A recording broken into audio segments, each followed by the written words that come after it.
Bienvenue à La Voix des Diables, le podcast en direct du bureau des coachs qui va faire résonner la passion du hockey à Briançon.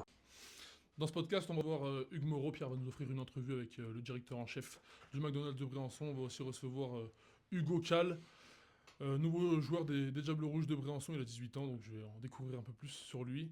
On va aussi recevoir une entrevue avec Michael Dupont, coach des gardiens. Donc ensuite, on fera notre tour d'horizon comme d'habitude pour ensuite conclure le podcast. Donc les gars, pour commencer les dernières nouvelles des Diables Rouges, vous êtes allé à Cergy. Ça a terminé 3-2 au tir au but pour Cergy. C'était un match compliqué. Comment s'est passé ce match-là, les gars? Pourquoi il y a une défaite? Cergy, en termes de match, incroyable. Probablement une de nos meilleures périodes cette saison. Par la suite, on donne un 5 contre 3. Au départ, on se dit... Pas sûr que la deuxième pénalité est là, mais quand tu regardes sur la vidéo, finalement, la pénalité est là, puis les arbitres ont bien fait leur travail. Mais on donne un but 5 contre 3, puis c'est là que tu vois un petit peu notre fragilité mentale. C'est qu'on arrive au troisième tiers, puis au lieu d'essayer d'avoir le killer goal, le clou dans le cercueil, en fait, on n'est pas capable de produire ce but-là. Puis tu vois que les chances que l'arbitrage nous a données, ce match-là, on n'est pas capable de les concrétiser. Okay. Donc à la fin, on a un 4 contre 3 qui est vraiment stérile. Il se passe absolument rien.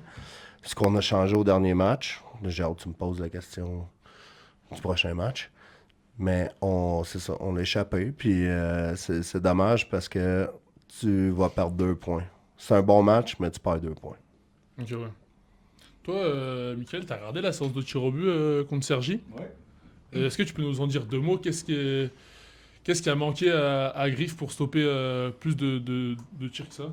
Ben, tu sais, qui a manqué à Griff, tu sais, la séance de tir au but, ça peut bien aller comme ça peut moins bien aller. Tu sais, je pense qu'il faut donner le crédit à Sergi qui ont fait des bons mots, des belles feintes. On a discuté à Griff, on a essayé de corriger quelques trucs. Je voulais qu'il soit un peu plus dans le momentum de reculer avec le joueur, d'être un peu plus agressif, puis d'être patient et reculer avec le joueur. Mais tu sais, il a fait un super match encore, ce match-là. Puis écoute, je pense qu'il a fait son possible. Les joueurs ont fait son possible aussi. Comme je dis, séance de tir au but, ça peut aller d'un côté comme de l'autre. Je pense que c'est pas là que Briançon a perdu le match, c'est plus avant qu'est-ce qui s'est passé pendant le match qui nous a fait perdre les 2 points. Bah maintenant, les gars, on peut passer à votre match contre Marseille. Vous avez gagné aux prolongations. Est-ce que vous sentez quand même sceptique parce que vous aurez préféré quand même gagner le match en temps réglementaire? Vous prenez un but à 15 secondes de la fin.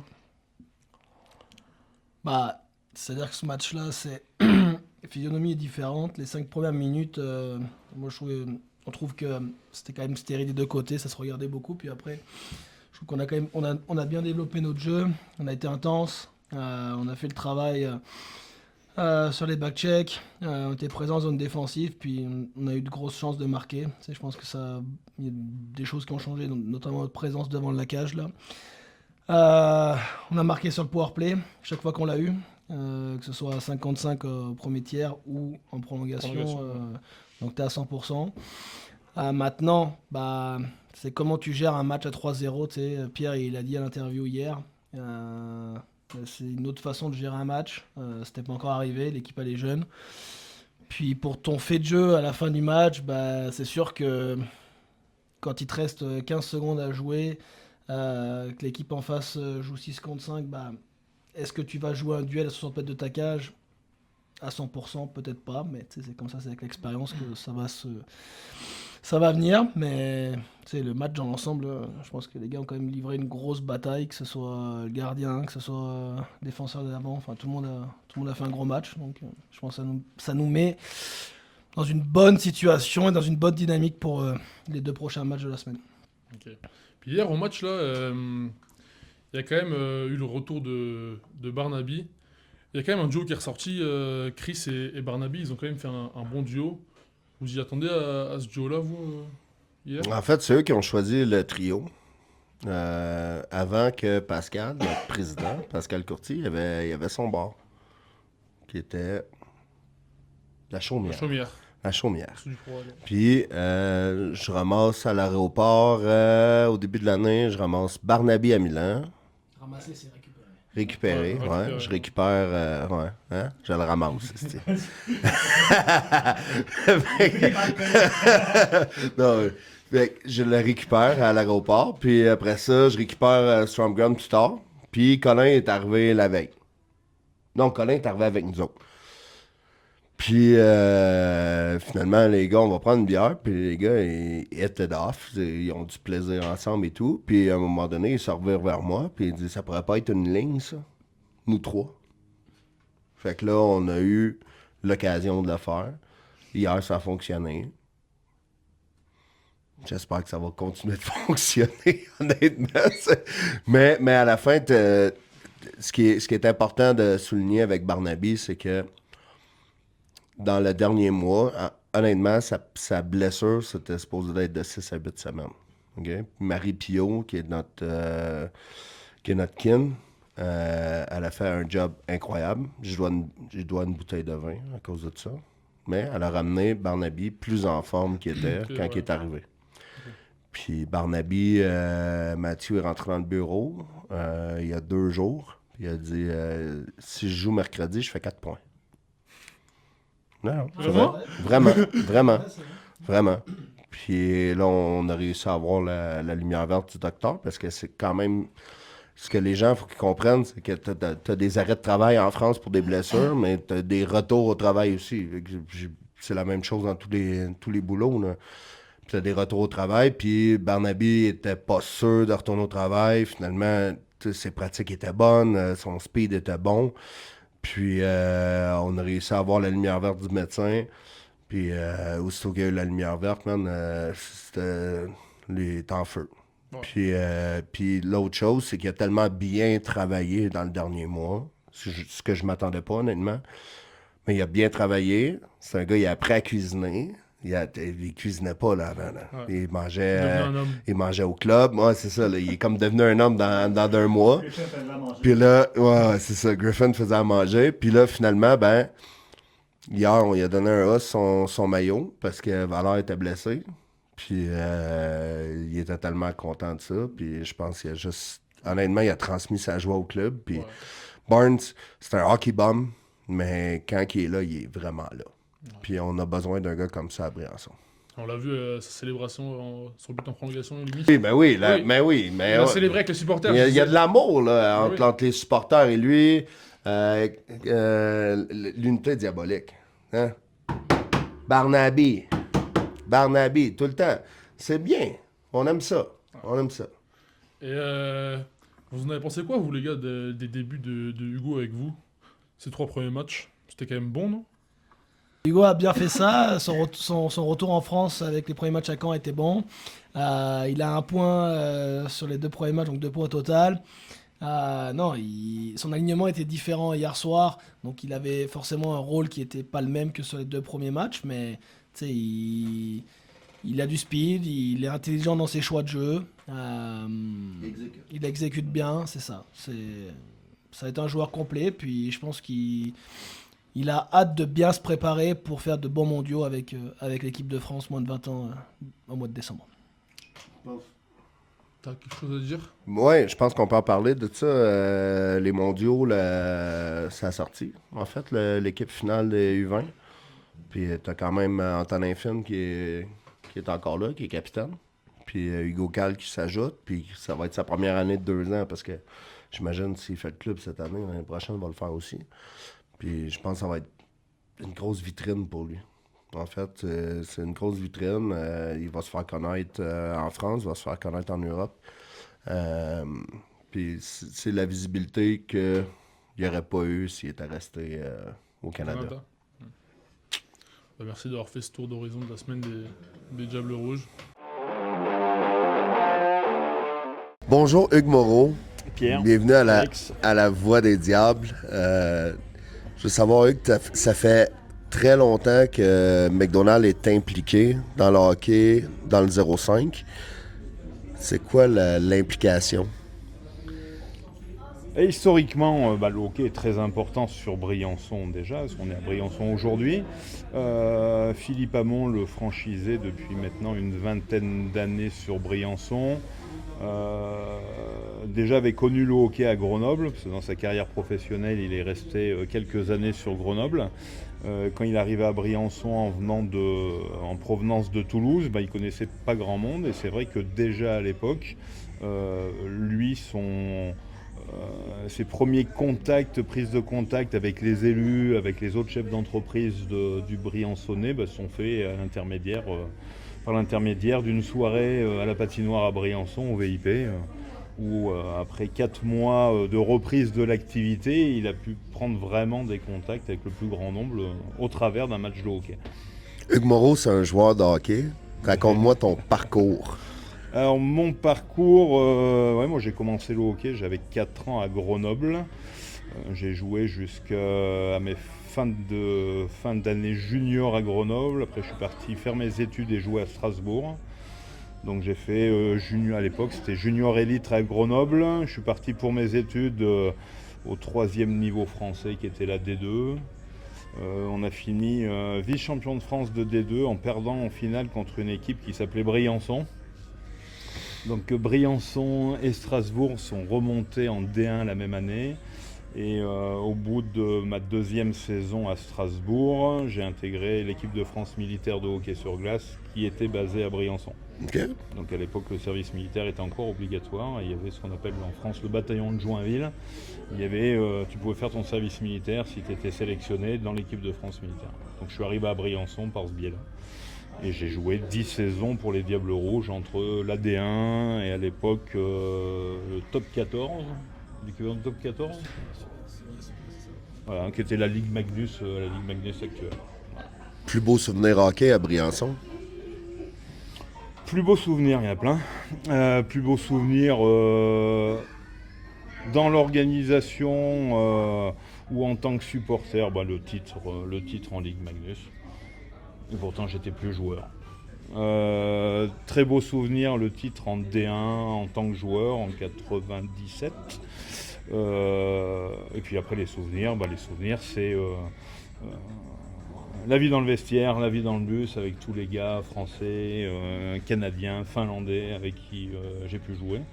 Et puis ce lien avec les Briançonnais, qu'on arrive à Briançon, c'est un peu surprenant, 11 000 habitants. Une vie très dynamique en saison. Quand arrive le mois d'octobre, mois de novembre, on se demande ce qu'on fait là.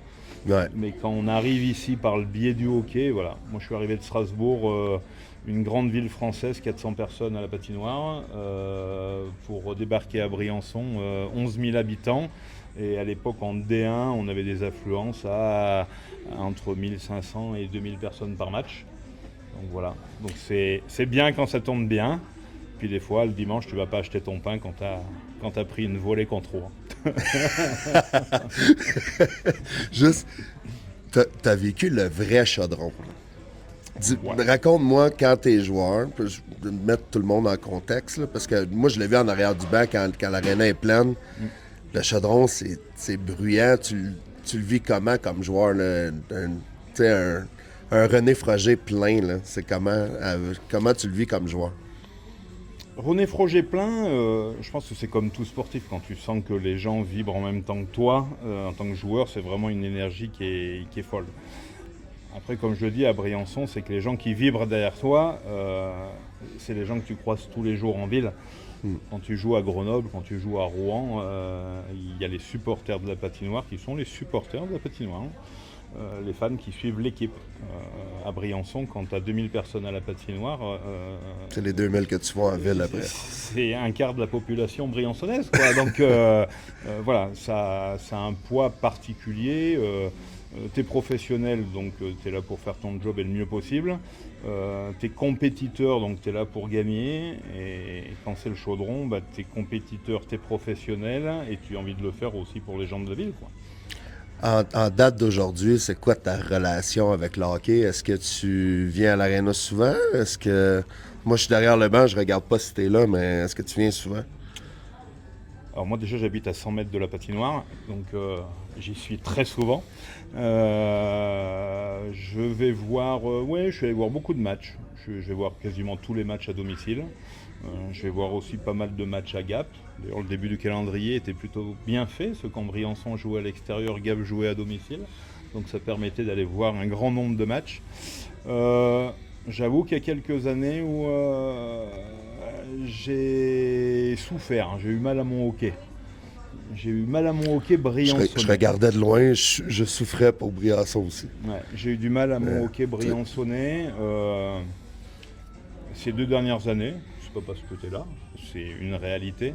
Quand on est compétiteur, on n'aime pas perdre. Mais perdre, ça fait partie du sport, hein. Tout le monde ne peut pas gagner. Après, c'est l'envie qu'on y met et ce que donnent les joueurs. Après, moi, je me suis toujours gardé de ne pas avoir cette image de coach dans les tribunes. Un coach, ça suffit. 1500 coachs, ça ne marche pas. J'ai trop connu de matchs aussi où, en tant que joueur, tu as beaucoup donné, tu sors du match épuisé et ça n'a pas marché. Et c'est pas parce que ça n'a pas marché que tu n'as pas été bon. Mais au moins, c'est ce que tu montres sur la glace, ce que tu donnes. Qualitativement, tu es moins bon qu'une bonne équipe, ça n'empêche pas de donner son meilleur. Quand ça marche pas, il y a quand même de l'engagement physique, ça frappe, ça travaille du début à la fin, et voilà. Et ça, c'est important. Donc, hier, le match a été ce qu'il a été. Il y a des faits de jeu. On parle pas des arbitres sur le podcast. On parle pas que des arbitres. OK. On marque pas dans une cage vide, on peut le plier avant, on rate un penalty, on peut le plier avant. Le gardien fait encore une très grosse partie, parce que premier tiers, il y a 2 arrêts qui sont décisifs, tu peux sortir de l'arrière sans problème très rapidement. Après, je pense qu'on est tous d'accord, l'après-midi, prendre 2 points sur Marseille, on les prenait, le deal on le signait vite. Tu vas dire non, tu vas dire que tu voulais les 3 points. Non, mais ça fait quand même 2 matchs en ligne qu'on a On a perdu 3 ou 4 points en 2 matchs. 2-0 à Sergi, 3-0 contre Marseille. Puis, on abandonne 3 à 4 points en 2 matchs et c'est rare. C'est comme ça. C'est rare. Donc voilà, non, je suis beaucoup le hockey, les résultats, les joueurs. Il y a un joueur que tu suis en particulier en ce moment, Hugo Cal. Ouais. Oui, mais ça c'est une histoire d'amitié de longue date. Je suis ami avec son père, c'était mon témoin de mariage. Je vais le voir chaque année au Canada, 1 à 2 fois par an. J'ai suivi Hugo, la famille complète sur leur départ au Québec, l'évolution d'Hugo, Bantam 3, Midget 3. Je suis allé à Sherbrooke il y a 3 ans pour son repêchage en junior majeur. C'était important pour moi d'être là pour lui à ce moment-là. Honnêtement, c'est une très belle expérience. C'est une super expérience. C'est beau à voir. On entend toujours parler du repêchage, de la draft dans les sports nord-américains. On ne connaît pas ça en France. C'est d'un côté une belle expérience à vivre pour un joueur. C'est dur. Il faut que les joueurs français s'en rendent compte. C'est dur. Ouais. C'est dur parce qu'il y a des gars qui arrivent là-bas en pensant sortir, qui sortent jamais. Des gars qui pensent sortir au 3e tour, qui sortent au 10e. C'est une belle aventure, mais à 16 ans, ils touchent du doigt ce que c'est déjà le sport professionnel, alors que psychologiquement, ils ne sont pas forcément préparés au sport professionnel. Yeah. Donc tous les gars qui y sont passés, et Hugo, moi, c'est ce que je lui ai dit à la fin de son repêchage, c'est que je pense que c'était le 10e joueur français repêché en junior majeur, ou en tout cas à jouer en junior majeur. Ils ne sont pas plus de 10. Donc c'est déjà en soi, c'était une belle réussite. Après voilà, c'est un milieu qui est compliqué. Il a fait 3 étés de suite les camps junior majeur. Ça n'a pas tourné dans son sens. C'est pas grave, c'est une expérience. Il y a une chose qui est sûre, c'est que ça l'a endurci. Psychologiquement parlant, parce que je pense qu'il y a pas mal de gars qui n'auraient pas forcément la tête pour accepter ce genre de choses-là. Et puis après, il est retourné jouer en junior 3, qui est un bon calibre quand même.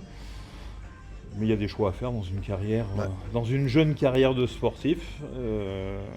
Les contacts avaient été pris déjà avant avec Briançon. Un retour en Ligue Magnus, c'était pas forcément, en tous les cas en France déjà, c'était pas forcément au programme. Les choses se sont précipitées. J'ai beaucoup échangé avec son père, un peu avec lui aussi, et je pense que c'était une bonne option. Mm-hmm. c'est une bonne option. Une bonne option pour Briançon, pour Caen, pour Hugo.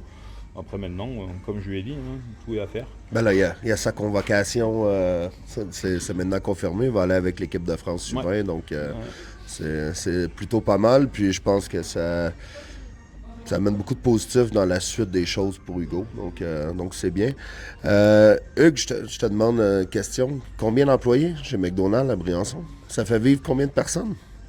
Alors nous, en nombre de contrats, parce qu'on a énormément de gens qui sont aussi à temps partiel, on a des temps pleins mais des temps partiels. À l'heure actuelle, on est sur un périmètre sur Briançon de 40 à 45 personnes sous contrat.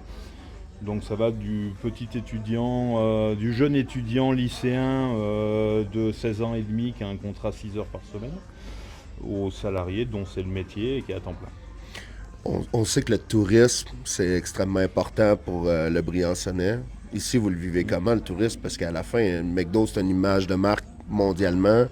Il y a des gens qui viennent ici de partout. Comment vous le vivez quand c'est la saison de ski? Il y a deux types de clientèle. Il y a notre clientèle locale, clientèle d'habitués qu'on connaît, qui sont des amis, des collègues, des parents d'élèves qu'on rencontre devant les écoles. Des gens qui ont travaillé chez nous aussi, beaucoup, quand ils étaient plus jeunes. Et puis après, il y a les gens qui sont de passage. Donc les gens de passage viennent parce que McDo, c'est McDo, on sait ce qu'on va y retrouver, on sait ce qu'on va y manger. On sait que c'est un peu comme l'église, c'est ouvert 7 jours sur 7, 364 jours par an chez nous. Plus ouvert que l'église, on va s'entendre là-dessus. Voilà. Après, on aime, on le disait tout à l'heure, à Briançon particulièrement, il y a une ambiance, on a la montagne, la structure c'est un chalet, la décoration à l'intérieur fait très chalet aussi. Et on aime, moi c'est ce que je demande aussi un peu aux équipes, on a un restaurant qui est atypique, qui est un peu plus qualitatif que ce qu'on peut retrouver en moyenne partout en France et partout dans le monde. C'est de faire en sorte que l'accueil et que le niveau de service se différencient aussi de la même manière. Qu'on soit, la structure est plus accueillante, que les salariés, les équipes soient plus accueillantes pour nos clients. Donc, les gens sont assez surpris. J'ai une question, moi, personnelle. Ouais. OK. T'as été au Québec souvent. Ouais. Pourquoi le McDo au Québec et en France, il ne goûte pas la même chose? Il y a plein de raisons. Il y a le positionnement par rapport à la concurrence, je pense. McDonald's en France est leader en restauration rapide, ce qui n'est pas le cas au Québec. Okay. McDonald's. Il y a une deuxième raison qui est réglementaire. En France, on respecte les règles françaises. Dans un hamburger, il y a un steak haché. L'appellation steak haché en France, c'est 21% de masse grasse maximum. C'est pas les mêmes règles ni au Canada. Ça doit être plus de masse grasse au Canada. Donc forcément, le goût est changeant. Et McDonald's a pu connaître sur ses nombreuses années de présence en France des périodes qui ont été un peu plus... où McDonald's était un petit peu moins bienvenu et a dû s'adapter au marché français. Donc il faut savoir que sur les produits qu'on utilise, il y a plus de 80% de nos produits bruts qui sont issus de l'agriculture française. Okay. 83% exactement des produits, des pommes de terre françaises, de la salade française, du blé pour faire les pains qui sont français. La viande, c'est un peu plus bas pour une raison simple, c'est que les parties qui sont utilisées pour les steaks hachés chez nous, comme partout ailleurs d'ailleurs, c'est des avants de bœuf. Et que sur des périodes hors été, il n'y a pas suffisamment de bœuf tué en France pour avoir suffisamment de volume pour nos volumes. Okay. Mais ce qui fait la différence, c'est un peu le soin qui est apporté et le positionnement par rapport à la concurrence qu'il peut y avoir sur place. Axel, tu as des questions? J'ai fait le tour, mais... Non, en plus, une question, comment, toi, ta carrière de hockeyeur, tu mets ça en profit maintenant dans ton rôle de manager, dans ton entreprise, comme ici Alors moi j'ai toujours baigné dans le hockey, donc qui dit baigner dans le hockey dit baigner dans une équipe. Dans une équipe où il y a des moments où tu vas être leader et moteur de l'équipe, Donc tu vas aider les autres à performer et puis des jours où tu es un peu moins bon, un peu moins performant et que ce jour-là, c'est les autres qui vont te permettre de donner le meilleur. Et ça on le retrouve, moi personnellement quand je dis que le hockey m'a énormément apporté dans ma vie d'homme, dans ma vie professionnelle, c'est parce que voilà, c'est des valeurs, les valeurs qu'on retrouve au hockey, c'est des valeurs qui sont importantes dans la vie, quoi, hein. L'entraide, l'empathie, l'effort, le fait de se dépasser. Je trouve que le hockey, voilà, c'est ça, hein, et moi c'est ce que j'essaye aussi de transmettre aux équipes. Je fais partie de l'équipe et c'est important qu'on travaille ensemble, quoi. On réussit ensemble, on a des moments difficiles ensemble, mais voilà. Moi je suis admiratif des gens qui font du sport individuel parce que ça ne repose que sur une personne. Personnellement, je suis pas fait pour les sports individuels. Je suis un gars d'équipe. Au hockey comme au boulot. Hugues, merci beaucoup de Avec t'avoir grand prêté plaisir. au jeu à la Voix des Diables. On peut venir au McDo de 10 à 11 heures tous les jours. 10h30 à 22h30 tous les jours de l'année, sauf le 25 décembre où les salariés, comme notre patron, passent Noël en famille. Bon. En tout cas, merci beaucoup pour le sponsor. Avec grand Merci, plaisir. merci d'encourager le hockey Briançonnais, le hockey des Hautes-Alpes. Et puis, on se voit bientôt à l'Arena. Très très bientôt, bonne saison. Donc bonjour Hugo, Bonjour Milan, merci d'être venu dans notre podcast La Voix des Diables. merci à toi. Donc d'abord, est-ce que tu peux te présenter rapidement? Oui, donc je suis né le 9 septembre 2007 à Gap. Je suis parti au Canada à l'âge de 11 ans avec mes parents. Ça faisait 7 ans que j'étais là-bas et je suis revenu en France cette année. Ok. T'es parti au Canada quand t'avais 11 ans? Ouais, 11 ans. Et comment t'as trouvé un club? Tu jouais déjà au hockey? Ouais, t'as commencé... Je suis parti à Terrebonne, à 30 minutes de Montréal. Et mon père, il avait un ami qui s'appelle Marc-André Bernier. Il a joué Ouais, à le Briançon. Briançon.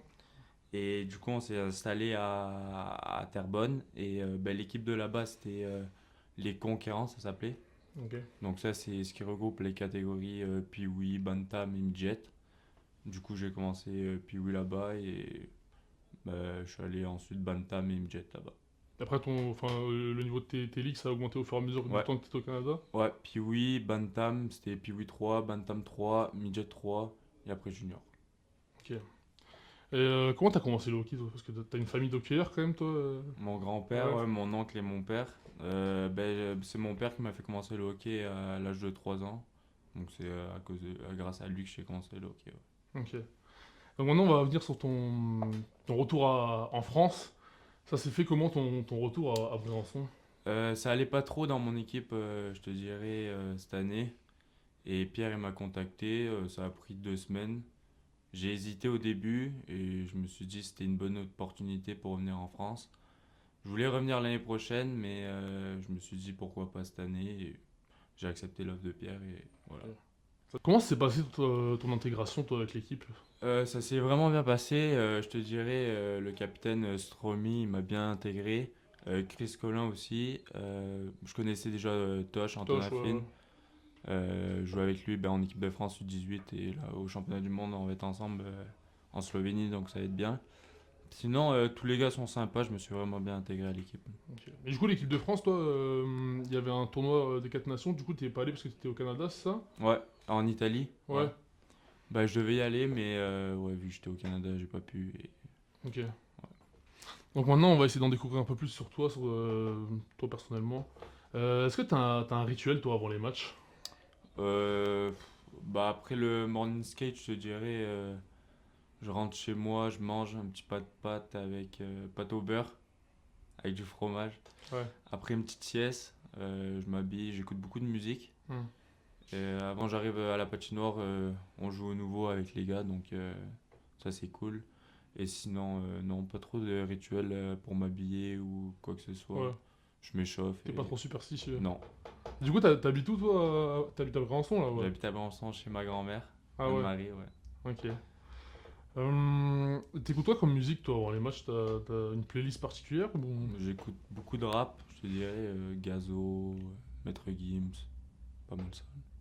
Comment, toi, ça s'est passé, Hugo, tes 3 premiers matchs avec les Diables Rouges à Rouennais-Frangé? Ça s'est bien passé. Je te dirais que le premier match, Je suis quand même stressé un peu parce que je joue avec des grands. Et où je jouais au Canada, c'était plus des gens de mon âge. Donc, je gérais l'adaptation physique. Ouais. Tu sais, ils sont plus gros et tout. Donc, ça s'est bien passé. Là. Ok. Du coup, tu as aussi une adaptation au niveau de la glace parce qu'au Canada, les glaces elles sont plus Ouais, petites. elles sont plus petites. Il y a plus d'intensité, je te dirais. Ici, ça patine plus, c'est plus skills. Donc, tu as plus de temps avec le palais. Et c'est ça. Ok, ouais. Mais ouais, c'est quand même différent quand même. Tu t'es quand même adapté rapidement, on va dire. Ouais, ben moi, j'aime ça patiner avec le palais. Donc, Ouais, j'aime ouais, du ça. coup, ça fait un peu d'avantage. Ouais. Ouais. Ok. Et qu'est-ce que tu as retrouvé en France qui te manquait le plus quand tu étais au Canada c'est quoi? La nourriture. C'est vrai? Ouais, la nourriture. Ouais, Une genre bonne quand- raclette, là. Quand t'es arrivé, c'est quoi que t'as mangé direct, genre? McDo. Croque McDo. Croque McDo. Il n'y a pas ça au Canada, Ah, croque McDo. Ok. Et pour finir, est-ce que t'as un mot à dire aux fans? Ben, merci de nous encourager, ça fait vraiment plaisir et nous suivre pour la saison. Et Et du coup, l'ambiance, ça change quand même voilà. Ouais. C'est plat un peu au Canada, Ben, au l'ambiance. Canada, ouais, il n'y avait pas beaucoup de personnes à un patinoire. Ouais, et donc, puis c'est que quand il y a les buts qui... Ouais, il n'y a pas beaucoup de monde. Ça chante, ça, ouais. En Ligue Magnus, il y a beaucoup de monde quand même, donc c'est ça. L'atmosphère Différent. est différente. Ok, bah merci d'être venu sur le podcast. Merci à toi. On espère te revoir d'ici la fin de la saison. Yes.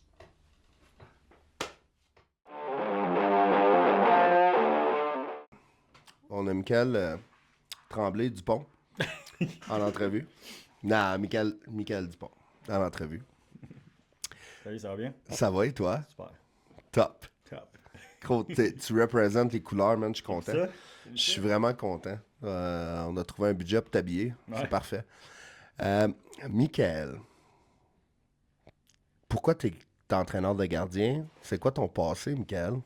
Ben, moi, comme tu peux le savoir, parce que j'étais arrêté souvent en junior, j'ai joué au hockey junior au Canada, de 16 à 20 ans.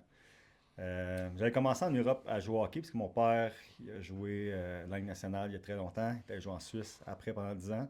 Il a une belle À carrière- Joie. À Ajoie. Il a eu une belle carrière. Moi, je suis né là-bas. J'ai commencé mon hockey mineur là. T'es né à Biel, Bien. À Bienne. Yeah, c'est ça, exactement. Mais c'est Biel ou Bien? Parce que c'est Biel, Biel-Bien.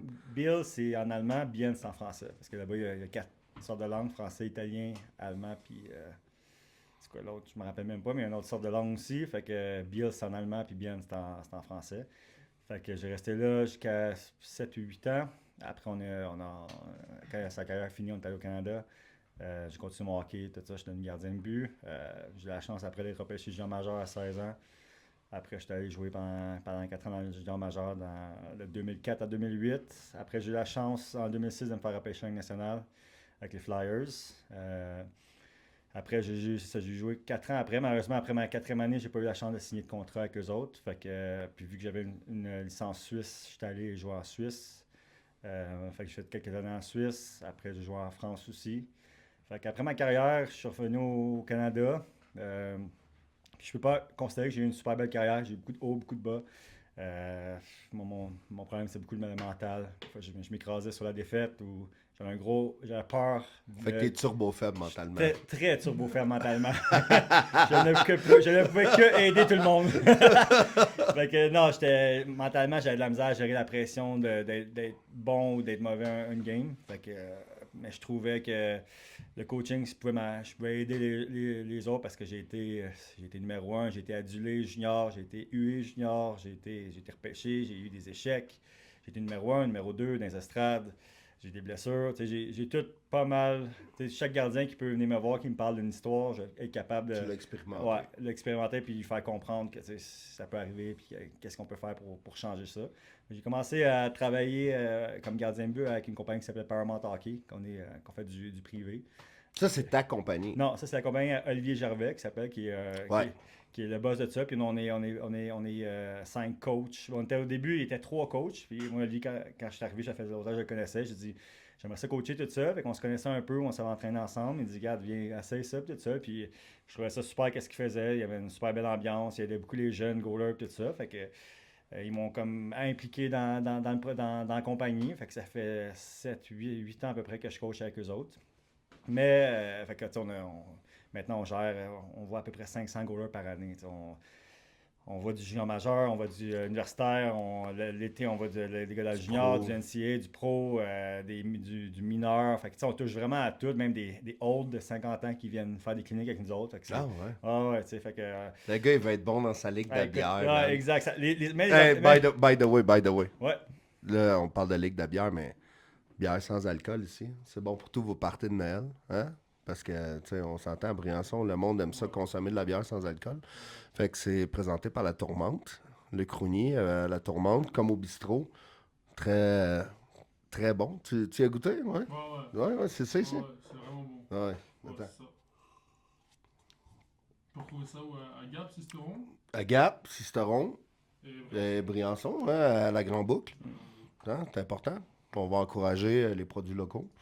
Puis, continue. Fait que c'est ça. Fait que puis là, depuis plusieurs années, moi et ma femme, elle a expérimenté l'Europe quand j'ai joué, tout ça. Ma fille même est née en Suisse aussi. Fait nous, on avait tout adoré l'Europe. On a adoré le lifestyle, la manière de vivre, le easy-going de la vie au quotidien un peu là-bas. T'sais. On trouvait ça cool quand en midi puis 2 heures, tout le monde dort. On trouvait ça vraiment intéressant. C'est pas vrai, mais... D'accord, j'adore la sieste, man. dis la vérité, mec. La sieste est Fait importante. que non, on aimait le paysage, on aimait vraiment l'architecture. Fait que ça fait plusieurs années, des fois qu'on essaie de revenir en Europe, mais des fois ça marche pas. Une question de contrat, salaire, de permis de travail. Fait que...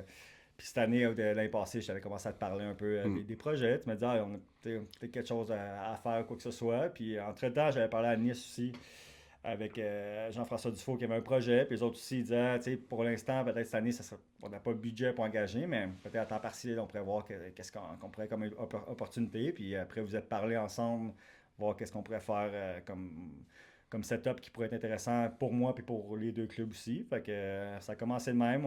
Puis on m'a engagé comme à temps partiel cette année. Fait que je monte durant l'année quelques fois. Je suis venu au mois d'août. Je suis venu cette année je suis venu une semaine ici. Là, je pars demain à Nice. Déjà, ça a passé vraiment vite, mais... J'ai hâte que tu t'en ailles. Ouais, ça, je pensais. T'es tanné. T'es tanné. Tu demanderais à Griff si t'es tanné aussi, en tout cas. Non, Griff, il aime ça, ta présence. C'est bien. Non, je suis content que tu sois là. Fait que c'est ça. Puis on est rendu là. Puis j'ai pu découvrir cette semaine qu'est-ce que c'est d'être avec les Diables Rouges. Puis c'est quelque chose de vraiment le fun. Junior majeur, Big. Ta première game, Ouais. c'est contre Sid le Kid. C'est de la kid. C'est drôle parce que j'étais jeune, j'avais 16 ans. Puis moi, j'étais à Bécamo. Rimouski, c'est juste l'autre bord du fleuve. Fait que pour y aller, on prenait... C'est la pire boat ride ever. Écoute, Ça, c'est un... tu prends un traversier. puis Tu c'est prends un drôle, traversier, ouais. mon gars, là. Je te dis, tu prends ça avant un match, là. Tu le sens toute la game. Ouh Tu le sens là toute là la là game. là. C'est dégueulasse. Non, mais t'es Ah, sur, mais l'eau, tu mais écoute, tu traverses traverses le le fleuve. Là, fleuve. hey, quand tu traverses l'hiver, là, il y a des vagues. Puis tu sais, nous, on n'avait pas beaucoup de budget à Bécamo. Fait que quand on partait la même journée. Tu arrivais là-bas, tu commençais à warm-up, tu sentais encore la nausée des vagues. Ben, Ah, c'est horrible. C'est horrible. C'était horrible. C'est C'est turbo horrible. Ouais, vraiment. Turbo horrible. Fait que là, le Sid Ouais. le Kid. Fait que là, je suis dans le traversier, puis tu sais, mon numéro avec la case, c'est pas pire début de saison, fait que je m'attends à ce qu'il joue encore, pis tout ça. Drafté par le Canadien. Ouais, C'est mon drafté par ancien le Canadien. teammate, là. Ouais. Fait Quel que, puis c'est, puis regarde, tu vois, mon coach, tu le connais aussi, Marty Lapierre. Fait qu'il vient me voir, il dit, hey kid, t'es-tu prête? Je dis, ouais, il dit, ça va à l'abattoir. Je suis comme, l'abattoir? C'est intéressant pour moi, ça. Fait que, puis là, j'appelle mes parents, puis tu sais, je dis, hey, venez monter, Rimouski, c'est 5 heures, je le sais, à 10 heures, je dis, hey, venez voir la game, tout ça. Fait qu'ils montent, puis écoute, c'était ma première game, c'était impressionnant pareil, tu sais, Sid, il n'était pas encore drafté, tout ça, mais j'ai été chanceux que ma première année junior, c'était le lock-out de la Ligue nationale, fait que tu sais, il y avait de l'engouement dans la ligue, tout le monde le suivait, puis tout le monde suivait la ligue parce qu'il n'y avait rien qui se passait ailleurs que ça, fait que ça a été une grosse année par rapport à ça, mais j'ai joué 10 fois contre Crosby. Puis, tu sais, ma première game contre lui, ça a bien été, ça a fini 3-2. Je pense peut-être scoré un but, mais des fois, je me rappelle une game, tu sais, cette année-là, il y avait 20. Je pense que ça faisait. Il n'y avait pas de prolongation. Il y avait des prolongations, mais il n'y avait pas de tir au but. Fait qu'il y avait des nuls. Puis Rimouski faisait 24 en ligne qui ne perdait pas. Puis je pense que le record était 26. Puis là, ils jouent contre nous autres. Puis là, tu sais, ils ont la grosse équipe. Nous autres, on est très, très, très, très ordinaire. Ben, vous êtes. Ton père est agent. Ouais. C'était qui son meilleur joueur? Puis, avant ça, une transition de joueur comme qu'il était à agent, ça se passe comment? Ben, il s'est cherché, je pense. Tu sais, je pense qu'il a été. Écoute, j'étais tellement jeune, je sais pas si ça a pris 1 an ou 2, mais au début, tu sais, ça a été tough pour lui. Il cherchait, tu sais, mais comme tout joueur de hockey qui a la gloire, qui fait de l'argent, puis qui a du succès, puis là, du jour au lendemain, t'arrêtes. Tu sais, on s'entend que c'est pas un rythme de vie normal, là, joueur de hockey. Tu te lèves, tu sais, qui peut dire qu'il se lève le matin, il va pratiquer, il finit sa journée. Off, Il est midi. il est midi, après il y a une game, 2-3 games par semaine, il se couche à des 2-3 heures du matin après ses games, il recommence, puis tu sais, puis l'été il s'entraîne, tu sais, je veux dire, c'est pas une vie commune. Fait que, tu sais, c'est sûr qu'il s'est cherché un peu au début, mais tu sais, agent, je pense que ça l'intéressait quand même beaucoup. Il a commencé au début à travailler à une compagnie. Après quelques temps, il s'est rendu compte qu'il y avait une vision différente. Fait que, après qu'il a écouté le film Jerry Maguire, il dit moi c'est comme ça que je vais être proche de mes clients, je veux commencer une carrière comme ça. Ah, je vois. Show me the money! Jerry, man, c'est incroyable. Ah, ce non, film-là. c'était vraiment Hey, bon. faut que les gens écoutent ça. Jerry Ouais. Maguire, Comme film de sérieusement. sport, là, C'est avec très, Tom très, très- Cruise. Ah, il est incroyable. Il est-tu beau Ah, là-dedans? il- C'est qui la fille en plus? C'est Renée Renée Zellweger. Et Nicole Kidman aussi, que ça a Ben oui, au ben début. oui. Fait qu'il est devenu agent. En tout cas, ça a été dur parce qu'il est parti de rien. Il n'y avait personne, tout ça. Fait que, tu sais, au début, ça a été tough tu sais, tu commences à connaître ça dans ton métier, tout ça.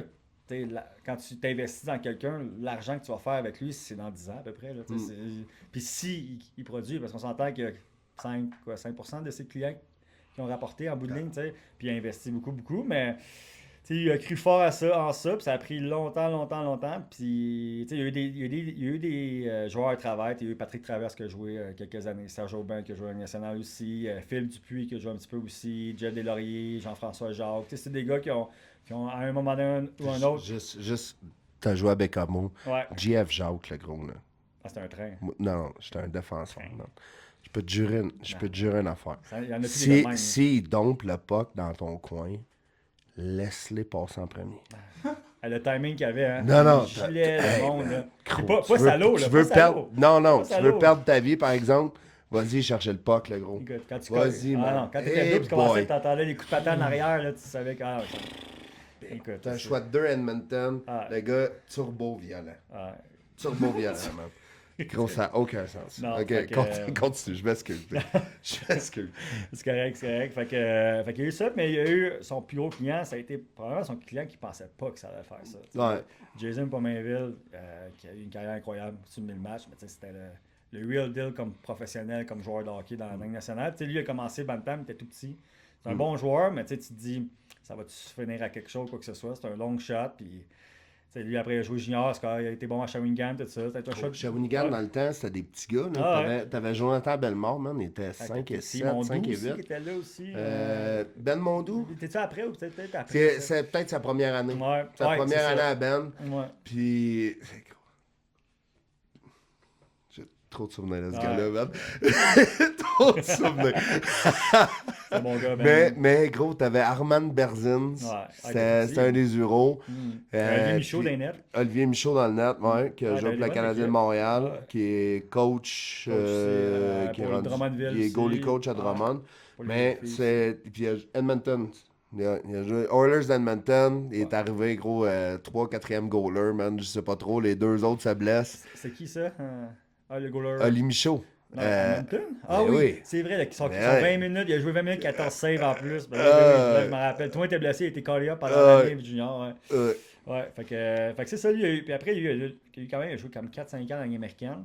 Tu sais, il a été callé up des fois, ça marchait pas. Il a même été sur les waivers. Tu sais, Montréal aurait pu à un moment donné le ramasser pour rien. Tu sais. Puis à un moment donné, il a explosé, il a été callé up pendant l'année, il a eu pas mal de points. Puis lui, où que ça a tout changé, c'est il était en. Puis sûrement que tu as déjà vu cette vidéo-là, il était en prolongation contre Ottawa, 7e match dans les playoffs. Ils sont en piqué contre Ottawa. Jason joue en piqué, c'est un gars quand même fiable, tout ça. Pogne le puck, commence à monter le puck. Puis c'est Daniel Alfredson qui est la dit en défense sur ça. Des jeux Daniel Alfredson, 2 jeux Ray Emery, score, gagne le 7e match. Puis ça a fait sa carrière. L'année après, il a fait 80 points. Tu sais, lui, c'était son année, son entry level. Ben, son année, je pense que ça faisait comme 1 million par année. Tu sais, 1 million pour un agent national, tu vis c'est correct, tu fais de l'argent, mais Tu fais c'est pas 5%. 5%. Fait que tu fais 50 000, mais tu peux pas dire que tu vas faire toute ta vie avec Faut ça. que tu en aies une coupe de Mais joueurs. tu sais, lui, la chance, c'est qu'il venait de sortir une saison de 82 points, fait qu'ils ont négocié, puis tu sais, à un moment donné, tu retassais avec, il me racontait toute la négociation qu'il y a eu à Jason, avec Jason Pominville, là, c'est une bonne histoire pareil à raconter, tu sais, fait que Fait que tu sais, Milan, ton frère, là, Ouais. il me rapporte 0 en ce moment. ouais. C'est- Je sais, Je paye. je sais. Non, mais tu ris, mais je pense Non, que... mais il va être bon, là. Il vient Ouais. de scorer, overtime winner. Ouais. Eh, gros, il m'a envoyé son Instats, meilleur Instats depuis. Pouf. Ouais. Son rapport Instats, 27 minutes à insane, le kid, là, man. Il a passé à 0. Ça sent bien, mais là on a la réalité, là. Mm. L'agent, il en fait pas d'argent. Non, au Il, début, il- mais il même regarde m'a un dit gars. il m'a dit qu'au début, là, avant d'avoir ta première paye, si tu l'as, tu dépenses à peu près 10 000 Ah ouais? Ah, sur un joueur, à peu près. Sur toute une carrière là, qui dure de. Hein, t'es sûr que ça te tente de faire ça encore? Fait que c'est ça. Fait qu'il il m'a tout raconté son. Puis c'est drôle parce qu'il m'a tout raconté sa négociation. Tu sais, des fois, il disait, bon, il y a un appel, l'appel vient pas. Ça prend des fois 3-4 jours. Puis tu sais, là, on parle de, tu sais, il a fini par signer à peu près un contrat, je pense que c'est 5 millions par année pendant 5 ans, ou 5,5 millions. Fait que, tu sais, mais ça a pris du temps avant d'arriver à ça. Tu sais, l'équipe adverse ne veut pas le payer à sa valeur, il veut le moins cher. Ton agent, il veut le meilleur. Fait que, tu sais, c'est tout le temps une guerre de tranchées, mais il faut aller les coins solides parce que, puis surtout, c'était son joueur qui allait changer sa compagnie. Tu sais, Ouais. C'était pas juste comme, tu sais, Brisson, qu'il y en a un qui signe pas, il y en a 75 autres en arrière, il est moins stressé, mais tu sais, quand c'est ton joueur que tu sais que ça va changer le visage de ta compagnie, tu sais, c'est stressant, c'est stressant. Puis, tu sais, pendant 10 ans de temps, il a fait de l'argent, tout ça. Fait que, tu sais, ça a été son plus gros client. Puis là, il a pris sa retraite après de ça. Des fois, il conseille du monde quand il pose des questions. Il joue encore au hockey avec les légendes, parce que des fois, avec les anciens, tout ça, il Ouais. joue encore. Ça, Il c'est joue, des il belles joue journées, man. trentaine de Ça, matchs c'est par des année. belles journées. Les gars, Ouais. ils rentrent. Non, non, pour de vrai. Ah, ouais. Les gars, ils rentrent, c'est plein d'anciens joueurs. C'est tout le temps une association caritative. Ouais, exact. Fait qu'en fait, tu ramasses des fonds pour peu importe la ville qui Ah, va ouais, non, organiser c'est ça, le match. Exact. Ils ramassent des fonds, plein puis tout après le temps, ça, les tu arénas, es plein, puis tu Ah, c'est tu une vas belle dans la journée. chambre J'ai été des une couple de boys, fois, man. c'est fun. Les gars sont tellement. Ah, ouais. C'est Même des ils légendes, savent. man, Oui, mais oui. ils sont tellement le fun. Oui, oui, oui, oui. Ouais. Fait que c'est ça, fait que c'est pas mal, ça a été son métier d'agent, tout ça. Là. Ben, Michael, en tout cas, je te souhaite bonne chance. Merci, Hein? merci. J'espère que Griff va être bon parce que sinon, va être je ma vais être faute. fâché après toi. Puis, Puis à la fin de la journée, si mettons il y a des gardiens français qui veulent aller à Paramount l'été, c'est possible ça? ben oui, C'est- ben oui. Écoute, nous autres, on essaie de regarder des fois même en Europe, de regarder pour des écoles. On en fait même une à Vegas à chaque année. Notre comité de coach monte à Vegas. Les dernières années, on amenait des goalers québécois avec des goalers US. On faisait ça. C'est une belle expérience. Fait que c'est ça. Fait que oui, regarde, on a un site internet paramount.com ou je pense, je suis pas assez Oh, ça. man, hey, Mais il faudrait que tu le trouves ça, parce que là, ça, ça, je mec, sais ça a pas pas de si sens si ça sache pas. Oli me taperait ses doigts parce que je suis Paramount, pas à ça. là, Paramount au départ, Paramounthockey.com. c'est pas Paramount, Pour c'est. le film, ça? Mais oui, mec, c'est Ouais, c'est non, Hollywood, mais- ça là. Mais pas pour lui. Paramount Ouais, paramounthockey.com. Ben oui, on l'a. Exactement. ParamountHockey.com. Vous savez ça maintenant. Ouais, Tous j'écrivais les à petits Ali, gardiens puis, écoute, qui veulent c'est ressembler quelque à Griffin Outhouse. Ouais. Juste parce que, dans le fond, on va avoir ça dans les field du podcast. On parlait de Sidney Crosby. chose. Ouais. Fait que, Tu as joué 10 fois contre. Ouais. Fait que c'est ça. Une des fois, écoute, il était à 24. L'équipe à Rimouski, c'était la grosse équipe. Ils ont tout gagné cette année-là. Ça fait 24 en ligne qui perdent pas. Fait que tu sais, c'est le record. Les autres sont après ça. Fait que nous, on joue contre eux autres. C'est plein à Bécomo parce que Crosby a toutes les foules. Il y a des scouts, tout. C'est jam-pack. C'était vraiment une belle ambiance. Juste vous soyez au courant, puis tu le sais, c'est sûr.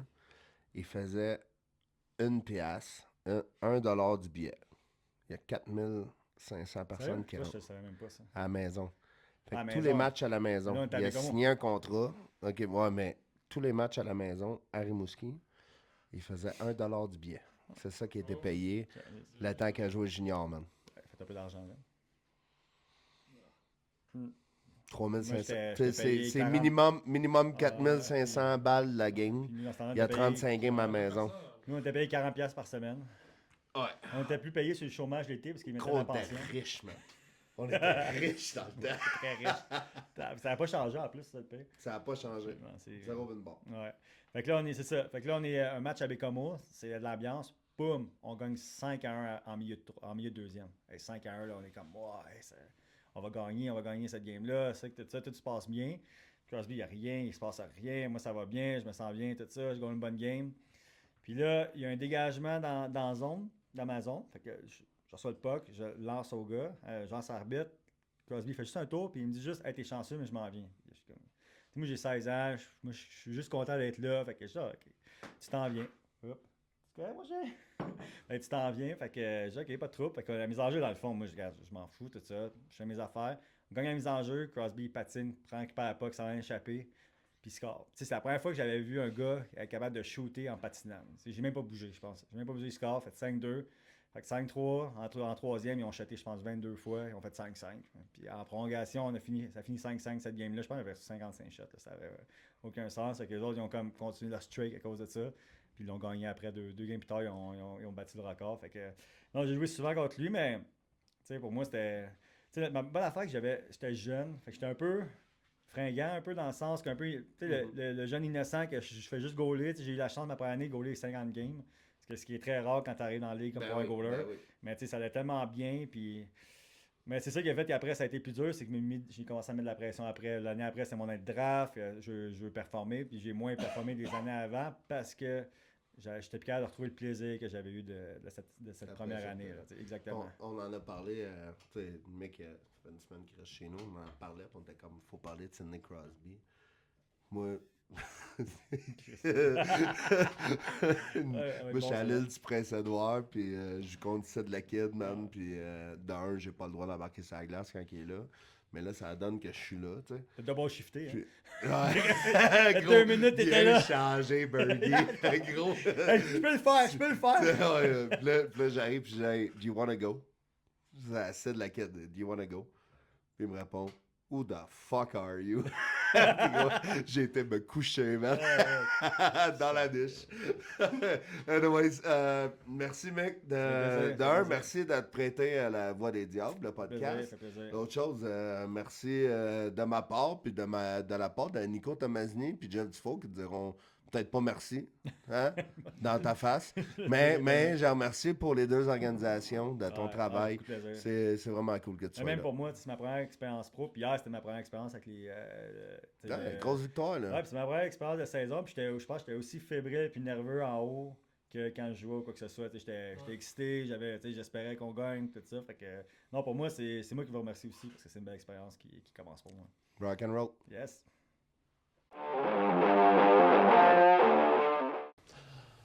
Donc là, il n'y a pas eu de podcast depuis la trêve. Et pendant cette trêve, il y a eu les U20, l'équipe de France, qui a joué un tournoi des 4 nations en Italie. Tosh, il a joué. T'as eu des retours un peu de ce tournoi? J'ai écouté tous les matchs, en fait. J'ai écouté tous les matchs, puis en voyant la convocation cette semaine, c'est quoi, c'est sorti hier, Axel? Avant-hier. C'est une bonne convocation, dans le sens où je trouve qu'ils ont fait les bons choix. Mais encore là, moi, je suis personne pour dire ça. Là, fait que, à la fin, on fait les bons choix. Mais Antonin, il a été très solide. Je pense que même lui pourrait dire son match contre l'Italie était peut-être un petit peu plus faible. Ouais. Mais à la fin, ils ont gagné contre la Hongrie. Ils ont connu des bons matchs. C'était probablement un de leurs meilleurs tournois de préparation depuis 5 ans parce que ça fait, tu sais, avec Chambéry, je voyais souvent ces tournois-là, ces trêves-là. Ouais. Puis c'est probablement un de leurs meilleurs tournois de préparation. Par la suite, tu veux me parler de l'équipe nationale qui était à Épinal? Ouais, vous avez regardé les matchs tous les deux de l'équipe nationale? On a regardé le premier ensemble. Puis après ça, tu sais, je vais dire ce que je pense, là.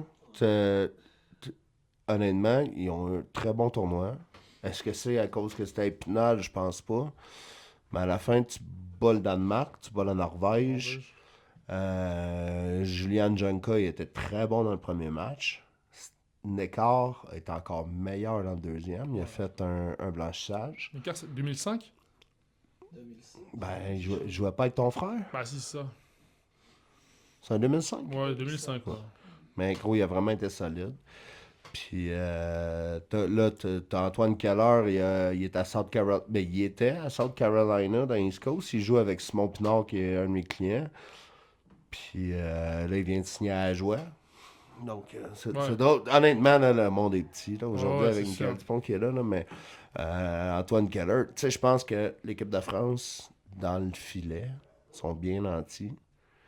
Maintenant, défensivement, il faut qu'il y ait des gars qui rentrent. Dont ton frère, peut-être. Hein? Mais à la fin de la journée, je trouve que l'offensive, c'était bon. Puis ce que j'aimais le plus, puis là, il faut demander à Mathilda. Mathilda, il faut qu'elle demande à Sacha Djigaouri d'avoir la photo de Flavien Ander pour qu'on mette ça au podcast. Ah ouais, on va lui demander Mathilda. Une photo de Flav, ok, parce que Merci, t'as quand même pendant un match à Épinal, les deux frères d'air, le sang Chambéry, let's go. Hein? Le sang Chambéry, les deux se battent. Les deux se battent en même temps. Puis Aurel gagne son combat, ça va bien. Flav, il est en train de gagner son combat, mais il mange un direct, mon gars, à la fin du combat. Ouh là là, il y avait encore son bubble hier. Il y avait encore sa cage à poules hier. Oh ouais, j'ai vu ça. Il y avait encore ça hier. Fait que, mais sais-tu quoi? Le Flav, je pense que c'est une de ses premières fois qu'il est convoqué avec l'équipe de France pro. Ouais. Puis, gros, il a joué le lendemain, là. Il mange une tape, il met sa cage à poules, puis le lendemain, il joue. Puis ça, je suis fier de lui. Ça montre qu'à un moment donné, il y a un peu de caractère aussi dans l'hockey français. Puis ça, c'est important. Honnêtement, je suis bien fier des deux frères d'air de Chambéry. Voilà. Du coup, on a une question d'un fan qui nous a demandé quelle équipe de D1 a fait le dossier pour monter en Ligue Magnus. Ouais, il nous avait demandé ça la Il nous a dernière demandé fois. ça la dernière fois, on y répondrait. On s'est renseigné, premier puis podcast. pour l'instant, il n'y a que Dunkerque, Dunkerque, ouais. qui a proposé un dossier. Mais c'est vrai que bon, Dunkerque n'a pas le meilleur début de saison espéré pour le moment, donc c'est sûr que ça se complique les choses, mais tu sais, Ils vont remonter. ils peuvent remonter. Regarde, nous, Avec, tu sais, l'année ouais. dernière, tu sais, c'est comme ça, là, tu sais, Avec Zach tout peut Ballon. arriver, mais en tout cas, aujourd'hui, il n'y a qu'une équipe de D1 qui a déposé un dossier. De ce qu'on a eu comme élément. Ben, merci d'avoir répondu à cette question. Maintenant, passer au prochain match à venir. Les gars, vendredi, demain, derby à l'Alpa Arena. Ça va être chaud, les gars. Les derbys, c'est quand même kiffant de jouer des matchs comme ça. Vous avez hâte de ce derby, les gars? Vous êtes chaud? Ouais, écoute, c'est toujours un match intéressant. Toi, tout à l'heure, je regardais, il n'y a plus de billets à vendre quasiment, il reste que quelques places debout, donc la patinoire va être pleine. Ouais. C'est sûr que c'est toujours chouette. En plus de ça, il y a toujours pas mal de Briançonnais qui descendent, donc c'est... Et puis il y a de l'enjeu, là. Il y a de l'enjeu clairement, parce que Égalité de points. Bah oui, c'est ça. demain, si on passe, enfin, on a égalité de points si on gagne le match en temps réglementaire. Donc, tu sais, c'est un bon match. Puis, tu sais, qui que ce soit nos joueurs dans l'équipe, à Gap ou à Briançon, même les joueurs qui viennent juste d'arriver, ils savent qu'il y a un fort enjeu et c'est vraiment ça qui est bon. Tu sais, tout le monde prend ce match très au sérieux pour être la meilleure équipe possible du département. Et on se retrouve la semaine prochaine pour le prochain épisode du podcast La Voix des Jobs. Merci d'avoir fait ce podcast avec moi, les gars. Et à la semaine prochaine.